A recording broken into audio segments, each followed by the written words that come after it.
বন্ধুরা, মুন্নার রান্নাঘরে আপনাদের সকলকে স্বাগত জানাই। আজ আমি দই ইলিশ রেসিপিটা করে দেখাবো। আমার এই রেসিপিটা করার জন্য যেগুলো লাগবে সেটা হচ্ছে এই চামচের সাদা সর্ষে লাগবে আমার 2 চামচ, কালো সর্ষে লাগবে 2 চামচ, আর 2 চামচ লাগবে শুকনো পোস্ত। আমি এখানে নিয়েছি, এটা আমার একসঙ্গে করা আছে। আমি যেহেতু 4 পিস ইলিশ মাছের দই ইলিশটা করব, তাই আমি এই পরিমাণ নিয়েছি। আপনারা আপনাদের পরিমাণটা বাড়িয়ে কমিয়ে নেবেন। দই ইলিশের জন্য আমার যেটা মেন ইনগ্রিডিয়েন্ট সেটা হচ্ছে দই। আমি 100 গ্রামের ওপর দই নিয়েছি, আর নুন, হলুদ, সর্ষের তেল, কাঁচা লঙ্কা। খুব সহজে, খুব কম সময়ে দেখুন আমি কিভাবে দই ইলিশ করে দেখাচ্ছি। আমি প্রথমে এই যে 2 চামচ সর্ষে, 2 চামচ হলুদ সর্ষে, কালো সর্ষে 2 চামচ, আর পোস্ত নিয়েছি এই ছোট চামচে। এইটা আমি প্রথমে একটা পেস্ট তৈরি করে নেবো। এতে 2-3টে কাঁচা লঙ্কা দেবো। আপনারা আপনাদের টেস্ট অনুযায়ী ঝাল যতটা খেতে পারবেন সেই অনুযায়ী এটাকে বেটে আগে আমি রেডি করে নিচ্ছি। দেখুন আমি এই সর্ষে পোস্তটা সুন্দর করে একদম মিহি করে বেটে নিলাম। আর যেটা করেছি, আমি দইটাকে ভালো করে ফেটিয়ে নিয়েছি। এটা কিন্তু টক দই। এবারে আমি যেটা করব সেটা আমি এই যে বেটে রেখেছি, এটা আমি একটা এইরকম একটু বড় বোলের মধ্যে এটাকে প্রথমে ঢেলে নেব।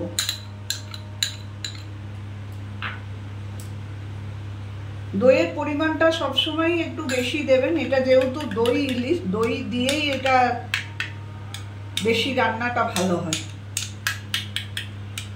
দইটা দিয়ে দিলাম।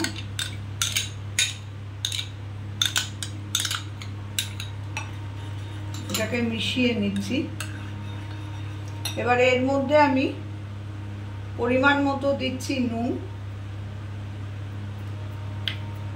আর যেটা দেব সেটা দেব অল্প হলুদ দেবেন। হলুদ খুব বেশি দেবেন না, অল্প করে একটু হলুদ। আর আমি এরকম 2 চামচ, ছোট চামচ আমার, সেই চামচের 2 চামচ সর্ষের তেল দিয়ে আগে এটাকে ভালো করে আমি মিক্সড করে নেব।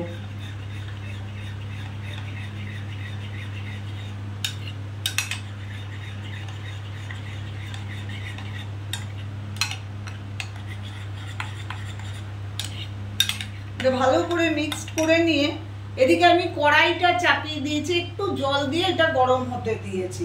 এবারে আমি যেটা করব, এই যে ইলিশ মাছগুলো আমি সুন্দর করে এর মধ্যে আগে দিয়ে দেবো। এটাকে একটু আমি মাখিয়ে নেব প্রথমে।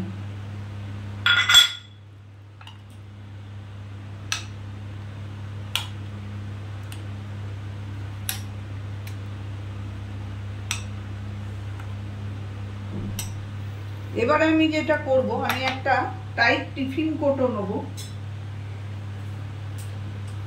এই টাইট টিফিন কোটোর মধ্যে আমি পুরো জিনিসটা সুন্দর করে সাজিয়ে দেবো। আমি 4 পিস মাছের করছি। মাছের সাইজগুলো আপনারা দেখতেই পাচ্ছেন। আপনারা আপনাদের পরিমাণ মতো দই আর সর্ষেটা দেবেন। আমি একটু বেশি করেই দিচ্ছি। গ্রেভিটা খেতে খুব ভালো হয়, ভাতের সঙ্গে আর কিচ্ছু প্রয়োজন হবে না যদি এইভাবে একবার বানিয়ে দেখবেন। আমি সুন্দর করে এটা এখানে দিয়ে দিলাম।